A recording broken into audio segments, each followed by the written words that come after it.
This assembly will come to order. If you are able, please remain standing for the land acknowledgement. Hamilton College recognizes our collective responsibility to acknowledge our colonial history. Our campus is located on the ancestral and traditional lands of the Oneida Nation. We express our gratitude for the relationship between Chief Shenandoah and Samuel Kirkland, who founded the Hamilton Oneida Academy to educate Indigenous and settler youth together. That institution became Hamilton College. Please be seated.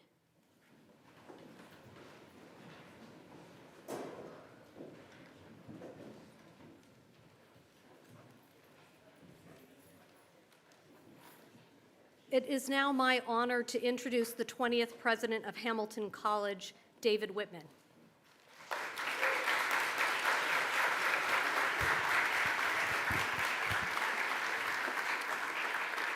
Good afternoon and welcome everyone. This year's Class and Charter Day comes at a time of considerable turmoil on college campuses, spurred, as you know, by the continuing violence in Israel and Gaza and the grief, anger, and pain it is bringing to so many people. As we consider how to respond to a uniquely divisive conflict, I encourage all of us to remember that discussion and debate will do more to educate and persuade than dismissive or hateful speech, especially when it is directed at vulnerable groups or individuals. This, too, is part of our history at Hamilton College, and history and tradition are important here. Class and Charter Day is one way we link your time here with the experiences and the accomplishments of the students who preceded you. We hold this ceremony in the chapel because it symbolizes the college's history and traditions more than any other building on campus, with the possible exception of the Kirkland Cottage, but it might be a little cramped if we held the ceremony there. As you may know, Class and Charter Day dates back to 1950, when President Robert McEwen of Dining Hall fame decided to combine the traditional class day with the college's informal birthday, the day in May 1812 when the college was granted its charter, making it the third college in New York State and the 31st in the country. Among other things, Class and Charter Day is an opportunity for us to recognize and celebrate academic achievement and service with awards, many awards. Before we move to that part of the program, however, we will hear from a distinguished member of our faculty. Our speaker this afternoon joined the Hamilton faculty 10 years ago, and she has received multiple awards for teaching and scholarship. At last year's Class and Charter Day ceremony, she was selected to receive the Samuel and Helen Lang Prize for Excellence in Teaching. One of the students who nominated her said, "She took note of me and my potential. The lessons and research she provided remain invaluable to my academic career. But the self-confidence I developed with her support will remain with me everywhere I go for the rest of my life." At Hamilton, we believe great teaching and active scholarship are connected. And here, too, this afternoon's speaker shines. In 2019, she received a Dean's Scholarly Award for Early Career Achievement. Her research interests span the sociology of morality, religion, inequality, social movements, and cultural and organizational change. And her scholarship has been prolific and profound. Her book, The Mindful Elite, for example, was awarded an honorable mention for the American Sociological Association's Distinguished Book Award in the Sociology of Religion section. And a chapter of that book was given the section's Graduate Student Paper Award in 2013. The recipient of master's and doctoral degrees from Indiana University in Bloomington, she received her bachelor's degree from Colorado College, where she said learning was fun, intensive, and experimental. Please join me in welcoming the 2024 Class and Charter Day speaker, Professor Jamie Kusenkis.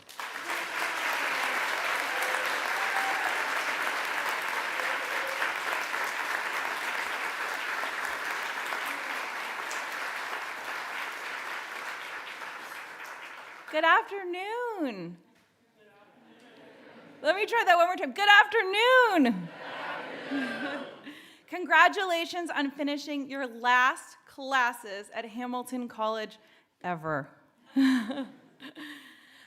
It really is a tremendous accomplishment, and I just wanted to have you all take just one brief moment to think of where you started when you began your journey at Hamilton, and think about how far you've come, and just take this one moment to just celebrate all that you've accomplished, because it really is a tremendous accomplishment. Our classes are not easy. So I'll admit, I'm not often asked to give inspirational speeches, and I can't help but wonder if that's because I'm a sociologist. For those of you who've taken my classes or read my work, you know I'm not the one to give the rosy rendition of the world that some people may hope for or feel most comfortable with. These days, I've been sounding the alarm that our democracy is crumbling and in imminent danger. And I say that with profound respect for a great many federal civil servants whom I studied for years over the course of the Trump administration. I really do think that a lot of the people I spoke with were heroic. But we are facing daunting, wicked problems. And as if the wicked problems weren't enough, scholars are now talking about polycrises, entanglements of crises in multiple global systems in ways that significantly degrade human prospects. We're facing tremendous income and wealth inequality and increasing housing insecurity for all too many people in one of the richest countries in the world. We're looking at rising populism and a turn towards authoritarianism and militarism, with elected leaders falling in line all too quickly. We're seeing a takedown of academic freedom across a growing number of universities and the targeting of professors and administrators and students, and especially women and people of color. And we're watching the scapegoating of immigrants, including some vulnerable kids. We're seeing effective misinformation campaigns on social media perpetuated by Russia and other political interests at home, and we're seeing devastating outcomes from climate change. And despite how some wealthier nations are starting to pass massive energy-shifting policies, we as a planet are just not making progress fast enough to curtail massive climate migration, conflict, and tremendous suffering among island and developing nations in the years and decades to come. As German theorist Ulrich Beck warned in his book on the risk society years ago, humanity is living in a global risk society in which shared problems like climate change threaten everyone, and some people more than others. And yet, in the face of these problems, humans seem terrifyingly inept in addressing them. Our institutions seem to be creaking under the weight of these problems and their own ossification. And we see this across the state, education, healthcare, policing, and the environment. It's not exactly inspirational stuff. Gotta laugh from the climate change guy. Your generation seems more aware of this than many older folks, and yes, more than many in my generation. You arrived at Hamilton in the fall of 2020 amid COVID outbreaks and lockdowns, and are leaving college at a time marked by violent policing of university campuses across the country. Yet rather than facing these challenges directly, many people seem overwhelmed with the discomfort of these looming and complex tasks, and so many are falling prey to the temptation to take comfort in small everyday things, and sometimes even the more mundane stresses of our daily responsibilities, all the while avoiding the larger evident problems. In the face of these existential threats, we see a growing and I think disturbing ease in reverting back to our own solitary cocoons of Netflix binges and social media absorption, Amazon shopping, and social fragmentation, which is also giving rise to the mental health pandemic in the wake of COVID everybody is talking about. And it's surprisingly seductive. I mean, I want to just go home and get lost in my phone or binge Netflix shows just like the rest of you.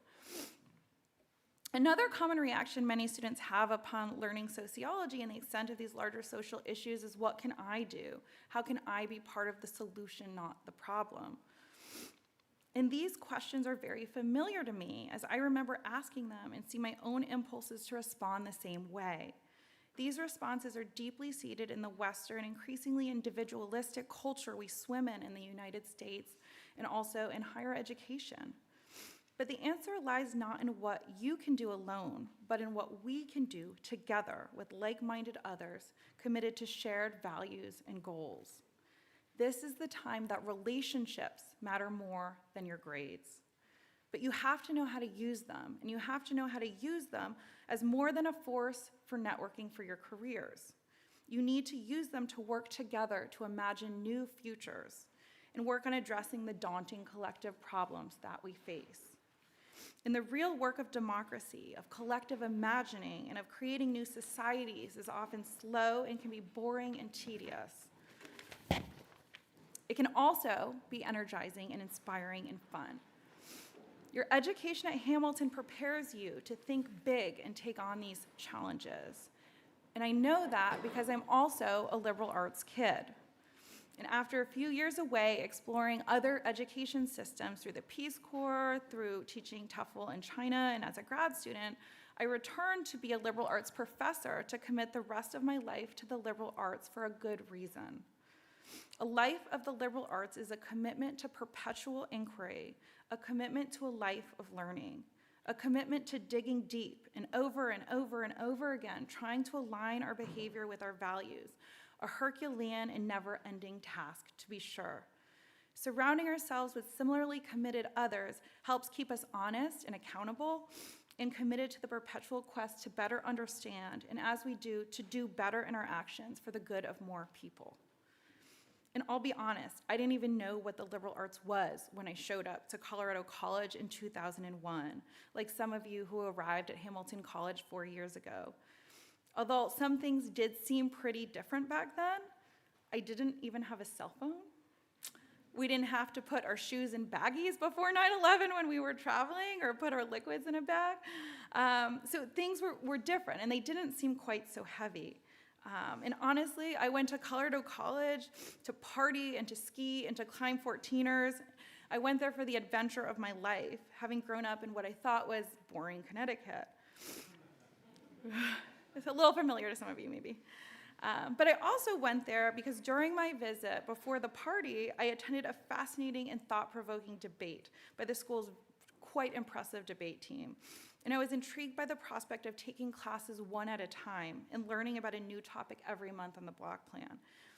And what I learned at Colorado College, and I hope that you've learned at Hamilton, is that you're smart, you're resourceful, and you're informed enough now to learn about anything that you want to learn about. I now study new topics every 5 to 10 years for a reason. It keeps you fresh, and it enables you to keep tackling new problems in an immersive and exhilarating way because you're learning as you go. A lifetime of learning, that's the actual point. The suffering, the frustration, the feelings of not knowing and inadequacy. Yes, some of those, believe it or not, are the best moments of your life. It's what it means to be alive. We're humans being. We're humans in process, ever trying to attain completeness, the end, the point of rest. But we actually aren't happy sometimes when we get there. It's the learning, the process itself of growing and stretching that's actually the most meaningful and purposeful part. It's not our own individual happiness that actually matters the most for a good life. It's actually the purpose and the meaning that matter most, and the gratitude and joy that come out of such experiences, sometimes in the most unexpected of ways, and sometimes in quite subtle ways that you might just miss if you're not paying close enough attention. That's what I've learned from 16 years of studying spirituality. And we get purpose and we get meaning from the relationships that we have and from learning and working together towards the greater good. And as Hamilton grads, you're prepared to engage with the problems of the world in search of that goal. You can read, you can write, you can reach out to those who are more knowledgeable, you can use your networks to connect with the most informed people on the planet, you can think independently and critically to make sense of it all and apply what you've learned to new and innovative solutions. And you've seen quite impressive role models in how to do this work, imagining new futures through community during your time here, including Angela Davis, Robin Wall Kimmerer, Margot Okazawa-Ray, David Pello, Roxanne Gay, Kiesi Lehman, Rodessa Jones, Michelle Shenandoah, Roberto Gonzalez, and many others. Some of you have worked with local leaders as well in Utica and across upstate New York, like Pastor Mike Ballman, Hilda Jordan, Black Women's Blueprint, and our Justice Lab this past year worked with Hope Chapel AME Zion Church's Reverend Sharon Baugh, who are all working on making our local neighborhoods better for those within and outside of our communities. So you've seen how it's done, you've seen it modeled by the best. And some of you have also had the grace of bearing witness to the spontaneous collective joy that can burst out of such work. As my Justice Lab students reminded me with their closure of our semester, they kept constantly breaking out into song, which was one of the most amazing experiences here as a professor. So you've had the time to learn, you've had the time to practice, and now you're ready. So I'll share a few last words of advice before I turn you over to the awards. I hope that you will be courageous. I hope that you will be brave. I hope that you'll take risks. I hope that you'll make friends with the weirdos, the eccentrics, the innovative thinkers, the ones who get obsessed with a problem and won't let it go until they see it through. Make friends with people who are different than you, the ones who challenge you to try on a new perspective. And have the courage and the humility to let go of understandings that might not stand up to closer scrutiny and that no longer serve you or the world that you want to create. Use these lessons to build more sustainable and more equitable models of living together and help others learning and striving to do better as you are. I also encourage you to fail. I don't think we say that enough. I hope that you fail epically. Anyone, right? I think that kind of hits the soul at Hamilton. Fail epically. But I hope that you fail being willing to take on authoritarianism, militarism, racism, colonialism, homophobia, heteronormativity, and climate change. Anyone taking on any of these daunting, complex social problems is inevitably going to fail. They're going to make some people and perhaps whole industries or political parties angry, and they're going to fail over and over and over again. But in the middle of all that failure, they just might move the needle. And they might not even see it. They might come up with an idea that someone else carries forward, perhaps even long after they're gone. So I hope that you fail miserably, but that you fail working with the best of people. And I hope that you fail for the right reasons. I hope that you fail to save the planet, and you fail to try to aid vulnerable people with less resources and less education. And I hope that you fail to make the world better for the good of everybody. I also want you to know that you can handle it. You can handle the failure, and you can handle the ire, and you can handle the not knowing.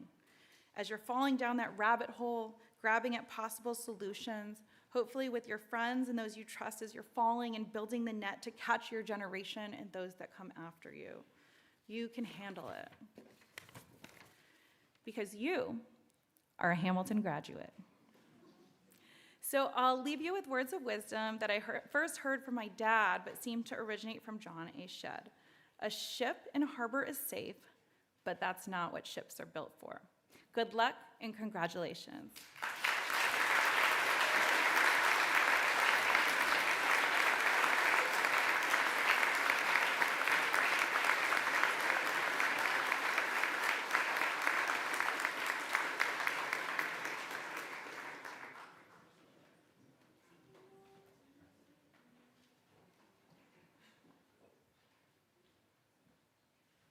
They tell me of a home far beyond the skies. They tell me of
It is my pleasure to begin the recognition of this year's Student Award winners. I would like to begin by recognizing the recipients of the prize scholarships. Please stand when your name is called and remain standing until we applaud you. Audience, please hold your applause until I offer congratulations to all of the prize scholarship winners. Okay, we'll start. The Dr. Philip I. Bowman Prize Scholarship, Suchananya Udampan. The Madeline Bristol Prize Scholarship in Music, Oliver Nathaniels. The Coleman Burke Prize Scholarship, Yu Shuan Shu. The Carter Family Prize Scholarship, Alyssa Mangracina. The Class of 2003 Memorial Prize Scholarship, Suchananya Udampan. The Class of 2009 Community Service Memorial Prize Scholarship, Drea Hacker. The Thomas E. Colby III Prize Scholarship in German, Zitu Allen Sa. The Frank C. and Marion D. Coleridge Prize Scholarship, Lauren Hanna. The Curran Prize Scholarship, Julia Sinatra. The Ned Doyle Prize Scholarships, Anna Knapp, Lauren Hanna, and Kazi Nuar. The Dr. Edward R. Fitch Prize Scholarship in Classical Language, Andrew Brennan. The Randall J. Harris Prize Scholarship, Ashley Shikett and Yifan Wu. The L. David Hawley Prize Scholarship in Geology, Andrew Fredericks and Claire Williams. The Leonard E. and Sue Kingsley Prize Scholarship, Amrita Bharathan and Drea Hacker. The Kirkland Alumni Prize Scholarship, Gabriela de Mendoza Gomez. The Paul S. Lenga Prize Scholarship, Eileen Buzzier. The Michael Maslin 2001 Memorial Prize Scholarship, William No. The Robert Lee Patterson Prize Scholarship in Philosophy, Nicholas Hollander, Christiana Klein, Tinashe Dylan Mangua, and Stephen Sokolau. The Frank Humphrey Ristine Prize Scholarship, Hadley Noonan. The Jenny Rubin Memorial Prize Scholarship, Lauren Hanna. The William John Schickler III Prize Scholarship, Alejandro Sosa Hernandez. The Frederick Reese Wenger Prize Scholarship in English, Rachel Budd. The Sam Welsh Memorial Prize Scholarship in Computer Science, Mahin Masood. The Sydney and Eleanor Wertimer Prize Scholarship in Economics, Ao Frank Cheng, Charles Haberstock, Thomas Kantrowitz, Chen Yu Yong, and Ziyu Zhu. Congratulations to our prize scholarship winners.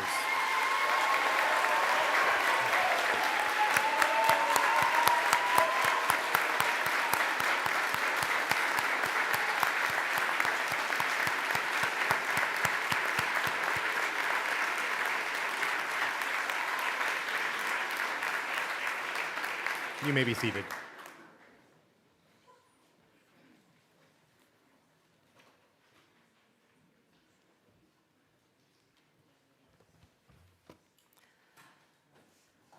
I now have the honor of recognizing the winners of achievement prizes.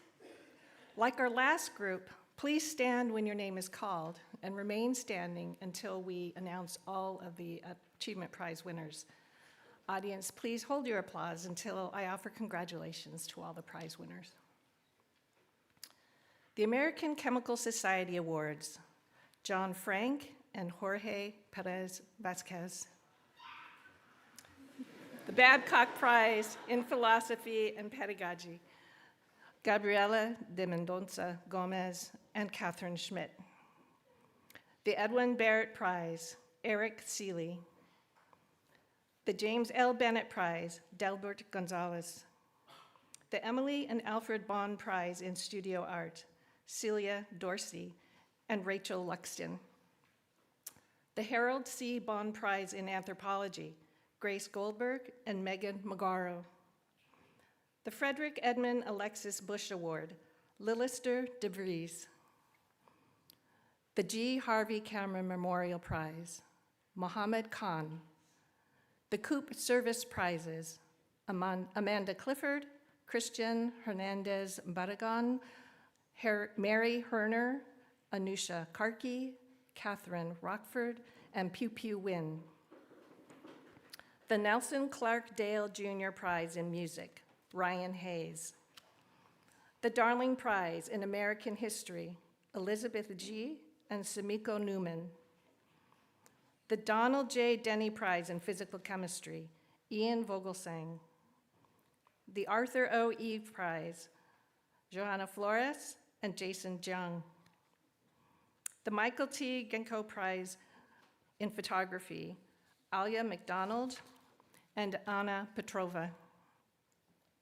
The William Gillespie Prize in Art, Anna Arzano and Catherine Sands. The Adam Gordon Campus Service Awards, Mary Herner. The Edgar Baldwin Graves Prize in History, Brian Sider and Chloe Skane. The David J. Gray Prize in Sociology, Bram Mansbach, Emily McGovern, and Natalia Reboredo. The Mary McMaster Halleck Prize in Science, Min Yu Huang and Shang Yu Yen. The Hamilton College Book Award in Russian, Emily Ferguson. The Hamilton College Campus Service Awards, Shay Sanjis. The Franklin G. Hamlin Prize in French, Grace Goldberg. The Charles J. Hasbrook Prize in Art History, Miriam Lerner. The Hawley Prize in Greek, Marcy Coney. The Hawley Prize in Latin, Garrett Cordova Caddis. The Holbrook Prize in Biology, Chloe Kyoto, Olivia Kyoto, and Clara Jo de Magalis. The Konstantin Karamanlis Prize in World Politics, Grace Fuss and Zhou Hu. Kirkland Prize in Mathematics, James Thomas and Emily Weinstein. The Nealon Prize, Tan Samnuk. The Edwin B. Lee Jr. Prize in Asian History and Asian Studies, Sophia Baghdad. The Jonathan Martyr Prize, Jessica Franson. The Jeremy T. Medina Prize, Michaela Williams. The Thomas E. Meehan Prize in Creative Writing, Alexandria Fiesel and Alexandra Kopeneva. The J. Barney Moore Prize in Art, Eliana Good and Freya Langenberg. The Norton Prize, John Frank, Jorge Perez Vasquez, and Alex Shaperik. The Payne Hills Prize, Xavier Schlemmer. The Walter Pilkington Memorial Prize, Eric Stenzel. The prizes for excellence in Japanese language and literature, Renata Mendez Alvarez, Skyla Patterson, and Yufia Wu. The Public Policy Prize, Lorelei Glidden. Putnam Prize in American History, Helen Ziobrowski. The Renwick Prize, Tegan Graham, Gabriella Hefbed, and Olivia Rendon. The Rogers Prize in Geology, Veronica Satius. The Sadler-Skinner Prizes for Excellence in Chinese Language and Literature, Jeremy Diaz and Regina Lin. The Senior Prize in Africana Studies, Christian McDaniel. The Senior Prize in Biochemistry and Molecular Biology, Zhongwan Li. The Senior Prize in Dance, Margaret Maselli and Fiona Morrison. The Senior Prize in Economics, Jameson Andrews and Grace Callanan. Senior Prize in Environmental Studies, Sarah Ahrens, Leah Cagnetta, Olivia Atsuka, and Catherine Rockford. The Senior Prize in Government, Sarah Ahrens. The Senior Prize in Neuroscience, Bailey Black and Kelly Grossman. The Senior Prize in Theater, Summer Mead, Rachel O'Brien, and Ermac Sagir. The B.F. Skinner Prize, Zhang Tianxing.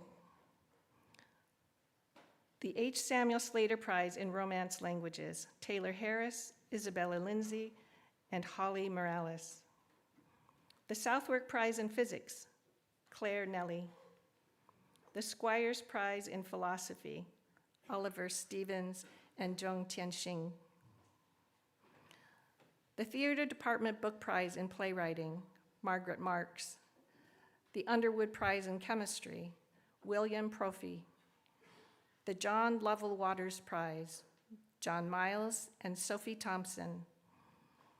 The Karen Williams Theater Prize, Leslie De La Rosa. The Woman of Color Scholarship, Jasmine Florencio and Isis Riviere. The Wilde Prize in German, Eric Maas and James Thomas. Congratulations to the winners of our achievement prizes.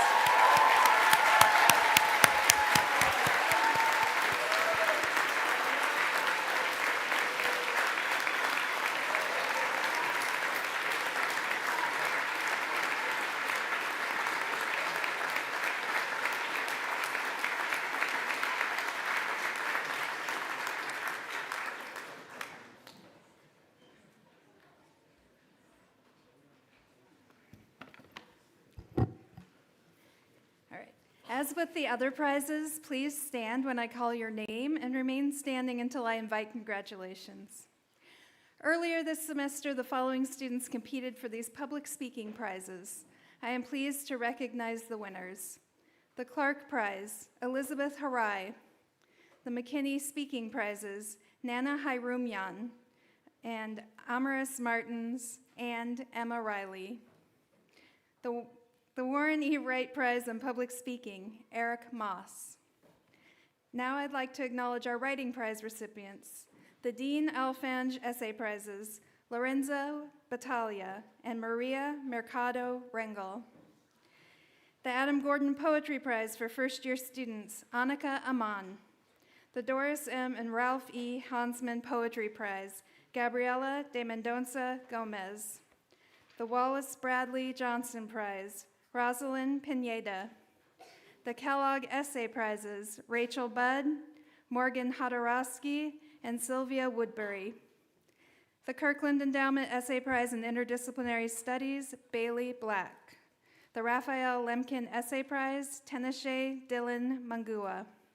The William Rosenfeld Chapbook Prize in Creative Writing Fiction, Kelly McElroy. The William Rosenfeld Chapbook Prize in Creative Writing Poetry, Madeline Mulligan. The Soper Essay Prize, Mohammed Yassin Dewib and Julia Fornasar. The Rose B. Tager Prize, Dana Blatt and Sienna Gerard. The George A. Watrous Literary Prizes, Gabriela de Mendoza Gomez, Elijah Morotsky, and Amanda Sadaka. The John V. A. Weaver Prize in Poetry, William Velez. The Sidney Stern Weiss Essay Prize in Women's Studies, Sarah Guto. Congratulations to the winners of our speaking and writing prizes.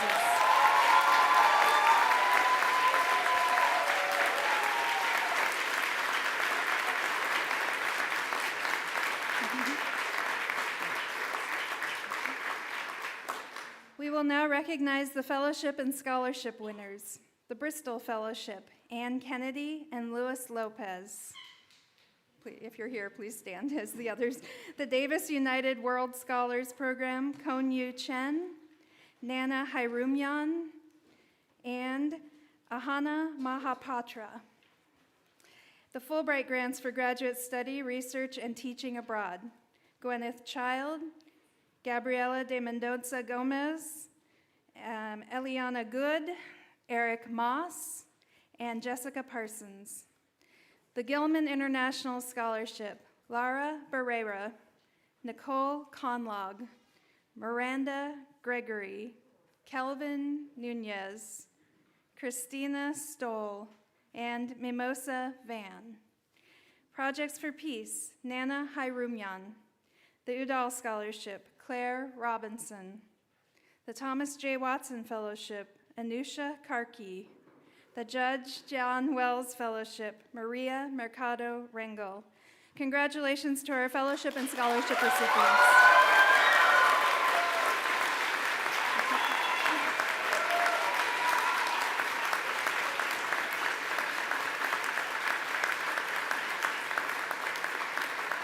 All right, please be seated.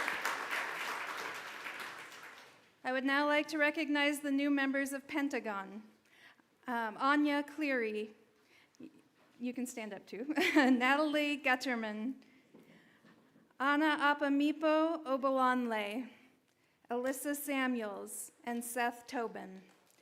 And now I would like to recognize the members of Phi Beta Kappa: Cassandra Adler, Sarah Aarons, Campbell Berry, Bailey Black, Sabrina Broderick, Gwyneth Child, Chloe Kyoto, Olivia Kyoto, Mark Fackler, Jessica Franson, Elizabeth Gale, Dana Getler, Grace Goldberg, Kelly Grossman, Sierra Guto, Megan Mogaro, Madison Monroe, Claire Nelly, Anna O'Shea, Yongwoo Park, Catherine Schmidt, Anthony Skirto, Sophia Sherman, Chloe Skane, Oliver Stevens, Ainsley Wilson, and Shang-Tin Jing.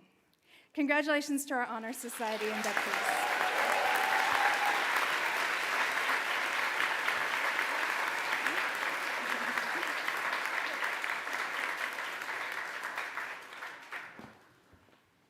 Good afternoon.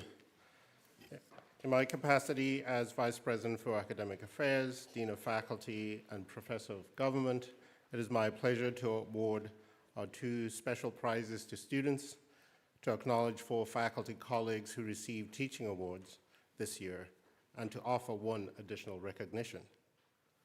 The Milton F. Phileas Jr. Joseph Brown Prize Scholarship, established by the Joseph Brown Foundation and named in memory of Milton Phileas, class of '44, is awarded to a student completing the junior year who has been exceptional academically, has demonstrated outstanding leadership qualities while at Hamilton, and is likely to make a significant contribution to society in the future. This year's scholarship recipient maintains a rigorous course load, but you're just as likely to find him tending to an injured classmate, competing on Steuben Field, conducting research, or serving as a peer counselor for the Johnson Health and Wellness Center. I ask Joseph Kubersik to please stand.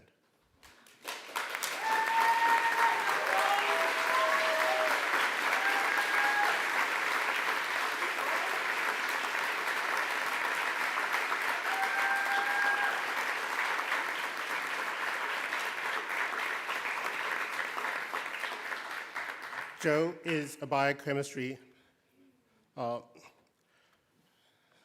major from Wayne, New Jersey, with an impressive GPA and a commitment to the health and safety of his fellow students. In addition to working as a peer counselor in the Johnson Health and Wellness Center, Joe volunteers as a New York State certified student EMT, providing first aid, administering basic medical care, and assessing the urgency of medical situations on campus.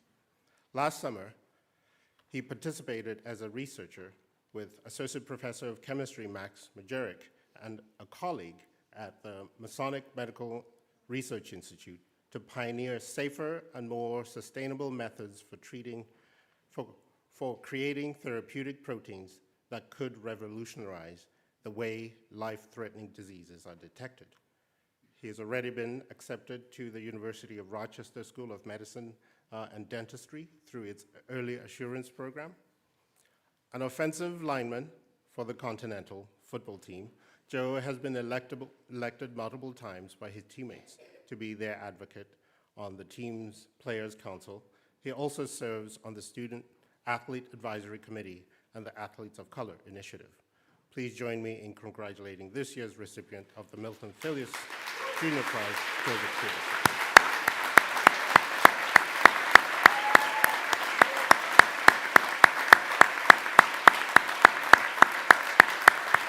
Please sit. The James Soper Merrill Prize, established in memory of James Soper Merrill by his cousin James P. Soper, class of 11, is awarded at commencement to that member of the graduating class who, in character and influence, has best typified the highest ideals of the college. This year's prize winner is Quinn Brown. Quinn, please stand.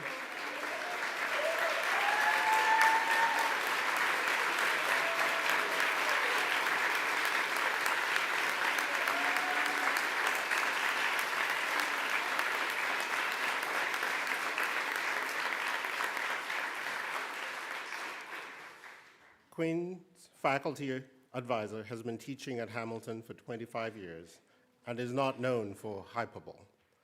During her time on College Hill, she says she has taught dozens of talented and dedicated Hamilton students.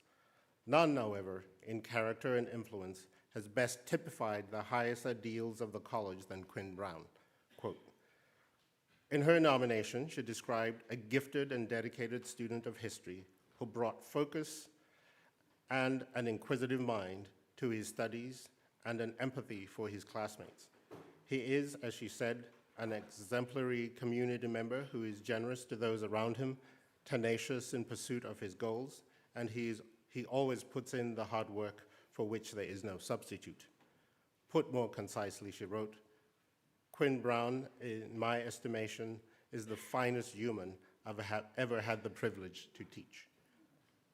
I could go on, and I will have more to say at commencement, but for the moment, please join me in congratulating the 2024 recipient of the James Soper Merrill Prize, Quinn Brown.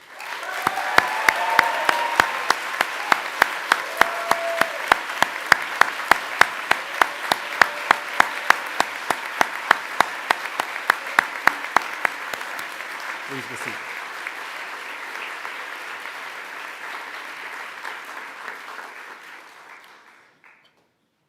I would now like to recognize my distinguished colleagues honored with teaching awards this year.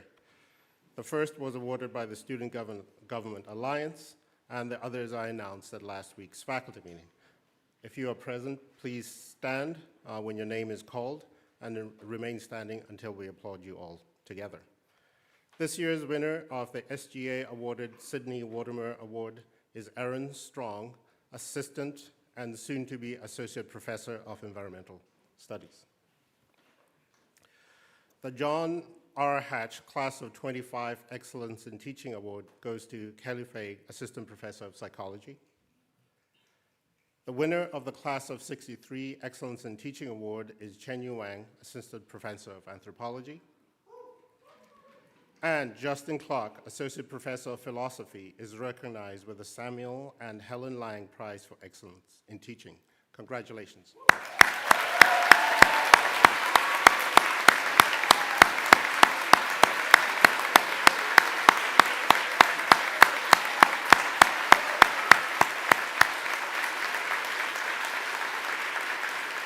Please be seated.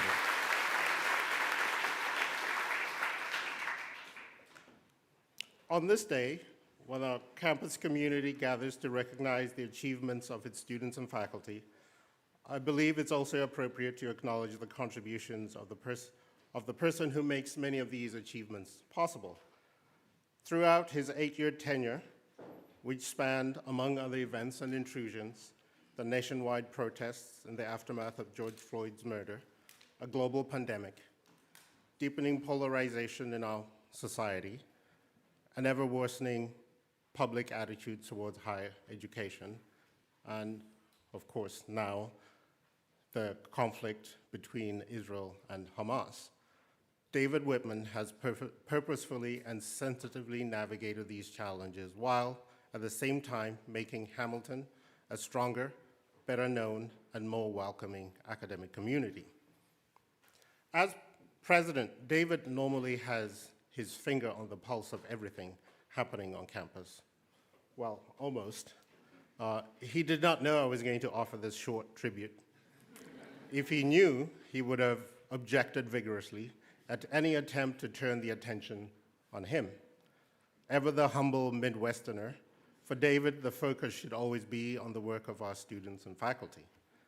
David's slight discomfort notwithstanding, and since I already got my signed annual performance evaluation from him last week, plus the fact that presidents with just several weeks remaining in their tenure don't always get their way, I go against his preferences to call attention to some of his accomplishments.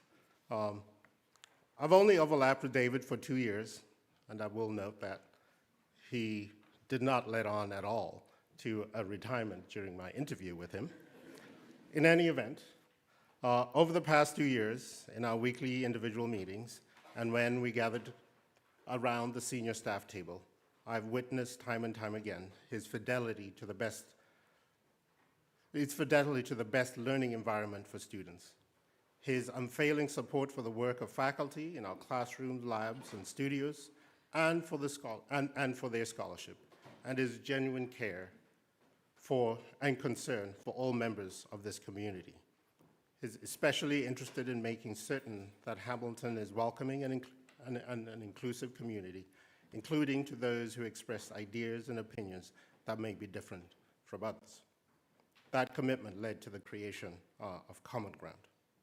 We will have occasion to say more in celebration of him in the coming days, but for now, I hope you will join me in thanking David Whitman for his service to Hamilton College.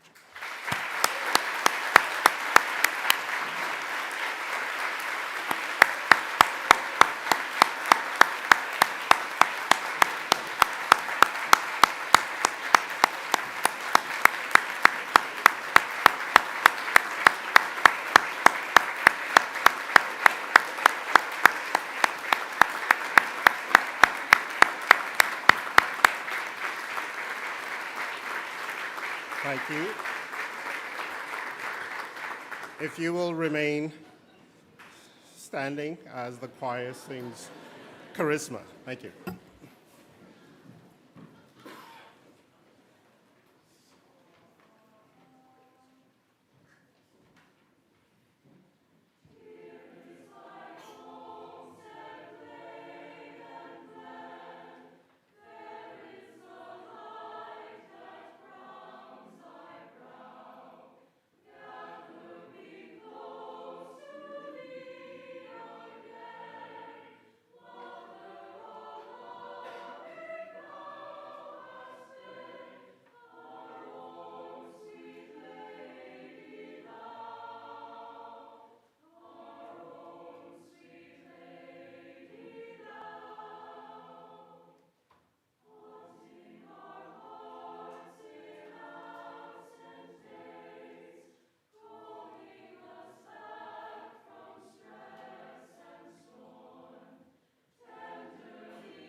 Everyone is invited to a community picnic on the Dunham Green. Please stay in place until you're directed to exit. This assembly is adjourned.